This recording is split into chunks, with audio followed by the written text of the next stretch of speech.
batambyi ariko ikintu cya mbere nizera singiye kwitandukanya n'Imana ariko njye nizera ko paradizo yanjye ijuru ryanjye ni urugo rwanjye kuri ryo rindi ijuru bajya bambwira nzajyamo sinzi nimba nzanarijyamo sinzi ko nikuzimu nzajyayo muri make mu gihe ndi ku isi iyi niyo paradizo yanjye so mu gihe nshaka ko urugo rwanjye ruba paradizo ninjye ugomba kururema rega sabe igituma ingo zisenyuka ntabwo ari paradizo ubundi ni mwebwe mu gihe mwebwe kandi ubundi ni gute urundi rugo rutunanira turi babiri perezida yarabibaje ati babiri munanira nyine namwe mubyibaze urumva iyo abantu bakundana ari nabyo nababwira none ahangaha urugo rwanjye ngiye n'umugore wanjye dushatse twarugira ijuru cyangwa tukarugira ikuzimu ngiye nawe ariko inama nabagira mwese banyarwandakazi inshuti z'u Rwanda mwese nimujye ufata umwanzuro wo kubaka jya wubaka uzi impamvu wubatse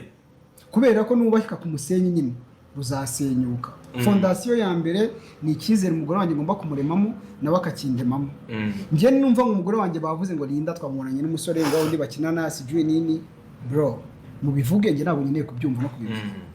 umunsi nzabibonesha amaso nzamenya ahubwo niki cyatuma ibyo bintu biba naheraho ibyo bintu mbikosora n'undi niko kubaka nyine niyo kunyo uri kubaka uzi inzu wabarubatse ugasanga irafase cyangwa ugasanga wenda igikuta kimwe cyo muri salo bagikoze nabi cyangwa ugasanga abafundi babaye isima bayikoresha yose ibyo byose bibaho niko kubaka rero ni no mpamvu ikintu nabwira abantu ari kintu batajya bamenya yego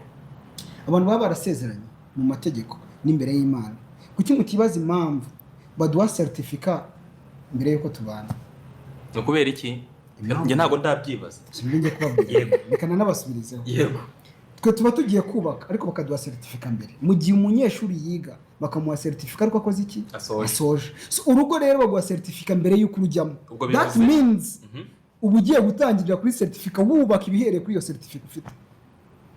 here I mean icyo cyizere baguhaye baba kugira icyizere cyo kubona ko ibyo bintu wabishobora so rero ntabwo ari ngombwa nkuko tujya tuvuga ngo divorce zabaye nyinshi iki n'iki ngiye n'umugore wanjye nubwo shitani yaza akajya hano hagati ngiye nzatandukana nawe ari uko natakibasha kuvuga cyangwa atakibibasha twese umfasha no guca inyuma ntabwo twatandukana kuguca inyuma ni ibiki si ibyo si ibintu bisanzwe byo nca inyuma ni ukuri kw'Imana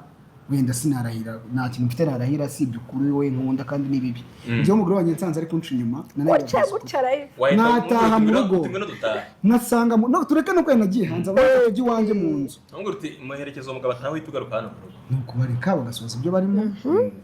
umugabo bagasohoka mu nzu wumva umugabo deje araza guhita yumva agize isoni basohoke mbwira ati meze bite ni sawa umugabo agenda ntabwo uti umusa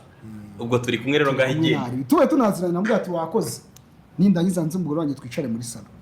mubwira ati se mugore mwiza ni iki cyaguteye uyu muntu se uba kuwuhe mu bumbi none ndeka mubwira ikintu cyica ibintu sabe manuka abantu ibintu tubyitiranye rega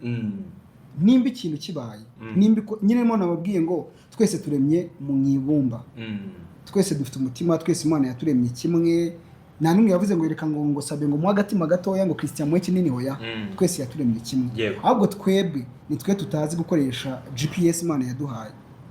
ni gute twakoresha ubwenge bwacu neza